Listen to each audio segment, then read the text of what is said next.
আহারে আমি যখন মাদ্রাসা বন্ধ দিলাম সেদিন ঢাকা সাভার এলাকায় আমার মাহফিল ছিল। মাহফিল শেষ করে আমি রাত্রিবেলায় মাদ্রাসায় এসে ঢুকলাম, তখন 3টা সাড়ে 3টা বাজে। মাদ্রাসায় ঢুকে দেখি সব বাচ্চারা চলে গেছে, ছোট্ট একটা বাচ্চা আমার মাদ্রাসার বাবুর্চির সাথে ঘুমায়। বাবুর্চিরে ডাক দিয়ে উঠাইলাম, কিরে বেটা এই বাচ্চাটা বাড়িতে যায় নাই কেন? বাবুর্চি আবার দিকে তাকায় কান্না করে আর বলে, হুজুর আমি জানি না, আপনি ওরে ঘুম থেকে উঠে জিজ্ঞাসা কর। আমি বাচ্চাটারে ঘুম থেকে উঠাইলাম, কিরে বাবা বল কেন তুই বাড়িতে যাস না? বাচ্চাটা আমার দিকে তাকায় ফেল ফেল করে কাঁদে আর বলে, হুজুর আমি কই যাব হুজুর, আমার তো বাবা না,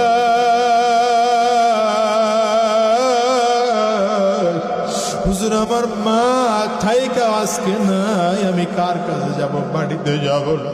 আমি বলি বেটা খুলে বল। বলে হুজুর আমার আব্বা অনেক আগে বিদায় হয়ে চলে গেছে।